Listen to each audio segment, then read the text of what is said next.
అనేటటువంటి ఈ కార్యక్రమం ద్వారా మరలా ఒకసారి మిమ్మల్ని అందరినీ కలుసుకోవడానికి దేవుడిచ్చినటువంటి ఈ అవకాశం బట్టి ప్రభు వారికి వందనాలు చెల్లిస్తున్నాం. మీరంతా కూడా ఈ పరిచర్యను ప్రోత్సహిస్తున్నందుకు, ప్రార్థిస్తున్నందుకు మీకు వందనాలు. మీ కొరకు మేము నిరంతరం ప్రార్థన చేస్తున్నాం. సంఘాల్లో, సహవాసములో ప్రార్థన చేస్తున్నాం. మీకు గత కాలంలో యవనస్తుల యొక్క భాగస్వామ్యాన్ని గురించి తెలియజేశాం. యంగ్ పార్ట్నర్స్ ఫెలోషిప్ అనేటటువంటి ఈ యొక్క మినిస్ట్రీని, ఈ టీవీ ప్రోగ్రామ్స్ని సపోర్ట్ చేయడానికి ఈ ఫెలోషిప్ని ప్రారంభించడం జరిగింది. కనుక మీ యవన బిడ్డలను యంగ్ పార్ట్నర్స్గా ఈ టీవీ మినిస్ట్రీలో మీరు చేర్పించండి. అలాగే మీరు చేర్పించడం ద్వారా మీరు ఈ పరిచర్యకు సహాయపడిన వారు అవుతారు. అలాగే మీరు ఈ టీవీ ప్రోగ్రామ్స్ని స్పాన్సర్ చేయడానికి మర్చిపోవద్దు. అలాంటి స్పాన్సర్స్ మాకు అనేక మంది కావాలి. దేవుడి ఈ యొక్క పరిచర్యను ఇంతవరకు కొనసాగింపు చేసినందుకు దేవునికి వందనాలు చెల్లిస్తున్నాం. ఈరోజు వర్తమానం రాజుల మొదటి గ్రంథం 17వ అధ్యాయంలో ఏలియా భక్తుని అనుభవాలు మనం కొన్ని నేర్చుకుందాం. ఏలియా భక్తుని ప్రభువారు ఒక స్థలము నుండి మరో స్థలానికి నడిపిస్తూ వచ్చారు. ఒక్కొక్క స్థలంలో ఆయనకు అనేక పాఠాలు నేర్పిస్తూ వచ్చారు.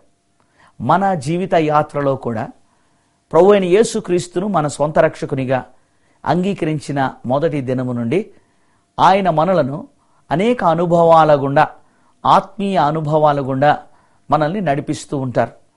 ఒక్కొక్క సంవత్సరము లేక ఒక్కొక్క అనుభవంలో మనం ఒక్కో పాఠాన్ని నేర్చుకుంటూ ఉంటాం.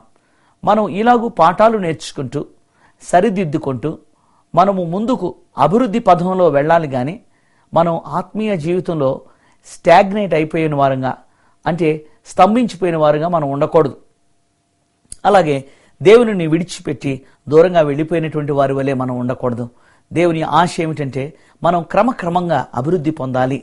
పేతురు తన పత్రికలు అంటాడు, మీరు క్రొత్తగా జన్మించిన శిశువుల వలె వాక్యం అనేటటువంటి పాలను మీరు అపేక్షించి ఆ పాల ద్వారా మీరు బలం పొందండి, ఎదగండి, అభివృద్ధి పొందండి అని ఆయన సలహా ఇస్తున్నట్టు మనం చూస్తున్నాం. కనుక దేవుని బిడ్డలారా, ఏలియాను మనము రాజుల మొదటి గ్రంథం 17వ అధ్యాయంలో మనం చూస్తాం. అంతటా గిలాదు కాపురస్తుల సంబంధీయును తిష్బీయుడునైన ఏలియా అహాబు నొద్దకు వచ్చి, ఎవని సన్నిధిని నేను నిలవబడి ఉన్నానో ఇశ్రాయేలు దేవుడైన ఆ యెహోవా జీవముతోడు నా మాట ప్రకారము కాక ఈ సంవత్సరములలో మంచైనను వర్షమైనను పడదని ప్రకటించెను. ఇక్కడ మనం చూస్తున్నాం, గిలాదు కాపురస్తుల సంబంధి అయిన తిష్బీయుడైన ఏలియా గిలాదు వాడు అని వాక్యం ద్వారా మనకు తెలుస్తుంది. గిలాదు అనేటటువంటి మాటకు కరుకైన రాయి, కరుకైనటువంటి రాయి. నిజమే, ఏలియా అటువంటి వాడే. ఈ గిలాదు వారు ఎటువంటి వారంటే వారు పౌరుషం కలిగిన వారని, రోషం కలిగినటువంటి వారని మనం దేవుని వాక్యం ద్వారా తెలుసుకుంటాం. న్యాయాధిపతుల గ్రంథం 11వ అధ్యాయం 1వ వచనంలో యొఫ్తాను గురించి మనం చదువుతాం. యొఫ్తా కూడా దేవునికి ఒక వాగ్దానం చేసి తన కుమార్తె తన యుద్ధంలో జయం పొందిన తర్వాత ఎదురొచ్చిన తనను బలి ఇవ్వడానికి ఏమాత్రం వెనుతీయలేదు. దేవునికి మాట ఇస్తే ఆ మాట నెరవేర్చుకునేటటువంటి వారు గిలాదు వారు. అవునంటే అవును, కాదంటే కాదు అన్నటువంటి వారు, రోషం కలిగినటువంటి వారు ఈ గిలాదు వారు. అవును, దేవుని బిడ్డలంగా మనం కూడా అలాగే ఉండాలని దేవుని వాక్యం సెలవిస్తుంది. అవునంటే అవును, కాదంటే కాదు, దేవుని కొరకు సాక్షులుగాను, పౌరుషం కలిగిన వారుగా, రోషం కలిగిన వారుగా, ఆసక్తి కలిగిన వారుగా మనం ఉండాలి. అవును దేవుని బిడ్డలారా. రెండవది, ఈ గిలాదు మనకు నేర్పించే పాఠం ఏమిటంటే సంఖ్యాకాండం 32వ అధ్యాయం 1వ వచనంలో, నంబర్స్ 32:1, అక్కడ విస్తారమైనటువంటి మందలు, పచ్చిక కలిగినటువంటి చోటు, విస్తారమైన మందలు అక్కడ మరి ఆ యొక్క పచ్చిక బయళ్లలో మేత మేస్తాయి అనేటటువంటిది మనం చూస్తున్నాం. యెహెజ్కేలు గ్రంథం 34వ అధ్యాయం 14వ వచనం, ఇర్మియా గ్రంథం 50వ అధ్యాయం 19వ వచనం. ఇవి మీరు చదివినట్లయితే గిలాదులో శ్రేష్టమైనటువంటి పచ్చిక బయళ్ళు ఉన్నాయని, అక్కడ మందలను మేపేటటువంటి వారని మనం చూస్తున్నాం.